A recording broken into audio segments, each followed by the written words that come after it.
You probably heard whispers about how Jay-Z got even richer after Prince passed away. We're about to dive into the surprising connection between the hip-hop mogul and the legendary musician. We've got the scoop on Jay-Z's financial boost after Prince's death, and we'll reveal how their lives were intertwined in ways that you may not have known. Pretty much everyone knows that Jay-Z, born Sean Corey Carter, is the big homie in the music world.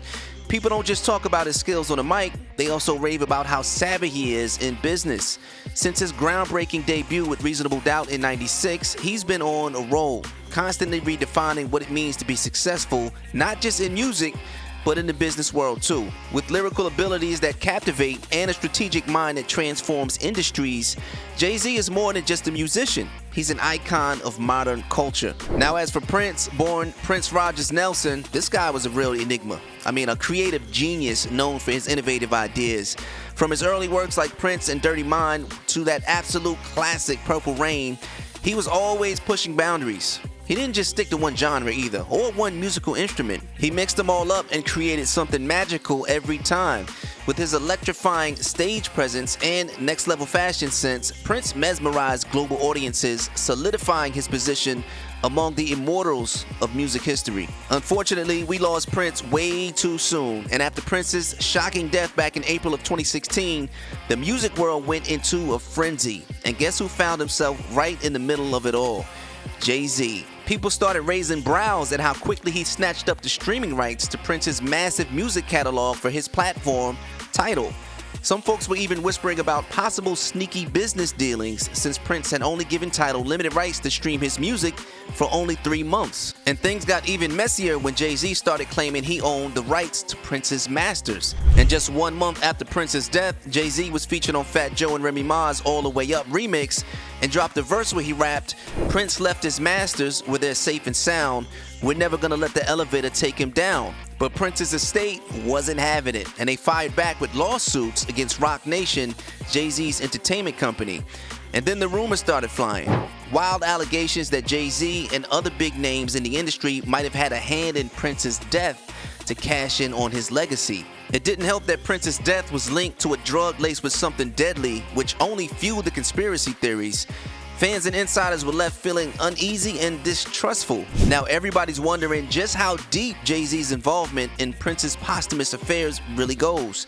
The debate rages on, and it's one of those stories that keeps everybody talking. So when Prince was just 18 years old, he joined Warner Brothers Records in the late 70s and kicked off a career that would totally change the music scene. Over the next 20 years, he dropped some legendary albums like Purple Rain back in '99 and Sign of the Times. Everyone knew he was a musical genius, but even with all of that success, Prince wasn't happy. Warner Brothers owned his master recordings, which meant that they had control over how his music was distributed and how much money he made from it. So in 1993, Prince made a bold move. He changed his name to this unpronounceable symbol, which led to people calling him the artist formerly known as Prince. I know you remember that. He even started showing up in public with the word slave written on his face. It was his way of protesting against his contract. He wanted creative control and wasn't afraid to show it. To get out of his deal faster, he pumped out a bunch of new songs, and by the late 90s, Prince was free from his Warner Brothers contract and started using his real name again. Then in 2014, he finally got what he wanted and reclaimed ownership of his master recordings and fully owned his music rights. Fighting for artistic freedom, Prince created NPG Records, which was run by Trevor Guy. The name NPG actually stands for New Power Generation, which I think is kind of dope. Prince started it right after Paisley Park Records got into a big spat with Warner Brothers and had to close shop in '94. But here's the scoop.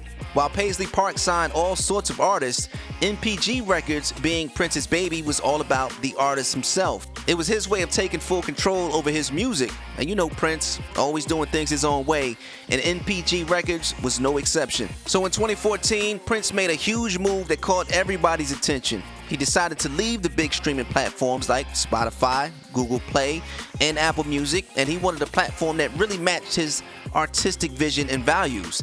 That's when he found Tidal, the streaming service co-owned by Jay-Z, which is known for being super artist-friendly and fair with compensation. So in July of that year, Prince made a bold statement by pulling most of his back catalog from other platforms and releasing his new album, Hit and Run Phase 1, exclusively on Tidal. This was the start of a special partnership between Prince and Tidal. And the exclusivity didn't end there. Iconic albums like Purple Rain and Diamonds and Pearls soon followed, becoming available on Tidal. Fans were thrilled about it, but behind the scenes, things were pretty complicated. Jay-Z's entertainment company, Roc Nation, was busy negotiating and securing the rights to Prince's music catalog. They supposedly had both oral and written agreements with Prince, including an equity term sheet signed in 2015. This deal gave Tidal the worldwide streaming rights to Prince's next 2 albums and an unreleased full-length studio album for 5 years. Plus, there was another agreement that gave Tidal access to Prince's back catalog, with a few exceptions. However, the plot thickened as implications of this move by the big homie Jay-Z arose after Prince's sudden death in 2016. With his estate now in charge of his vast musical legacy, a big dispute started brewing over the agreements Prince had with Tidal and Roc Nation. Prince's estate and his NPG record label began questioning the validity of the documentation that Tidal and Roc Nation provided, doubting whether they really had the rights to exploit Prince's copyrighted works. They argued that if those licenses ever existed, they should now be considered terminated. Roc Nation didn't take this line down either. They pushed back hard, insisting that the agreements were valid and should be upheld. They even took it to court asking for access to the Prince estate business dealings to make sure that no new deals were being made with other streaming services like Apple or Spotify. Now, the fate of Prince's music catalog is up in the air, with legal battles and negotiations still going on. It's a real saga that shows just how complicated the music industry can be, especially when it comes to deals and rights. Jay-Z's savvy investment in Prince's music library really paid off when Prince decided to release his album Hit and Run Phase 1 exclusively on Tidal back in July of 2015. This was a huge deal for their partnership and showed just how much trust Prince had in Jay-Z. By using Tidal's platform, Prince grabbed up a lot of attention and demonstrated the power of exclusive content in boosting Tidal's subscriber numbers. Then came the exclusive releases of iconic albums like Purple Rain and Diamonds and Pearls, which made Jay-Z's investment look even smarter. These exclusive releases set Tidal apart from the other streaming services and drew in a dedicated fan base eager to access Prince's legendary music. After Prince's death, his music catalog saw an incredible resurgence in streams, proving that his music transcends time and genres. According to Nielsen Music, Prince's albums and songs sold a whopping 7.7 million copies in the US alone, with a huge spike in sales right after he passed away.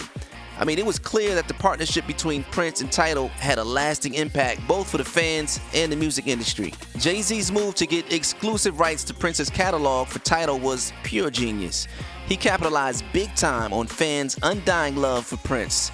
This smart play didn't just boost Tidal's market position, it showed off Jay-Z's knack for attracting and keeping fans hooked with exclusive content. It's a clear sign of how well Jay-Z gets the music industry and how he can turn cultural relevance into serious profit.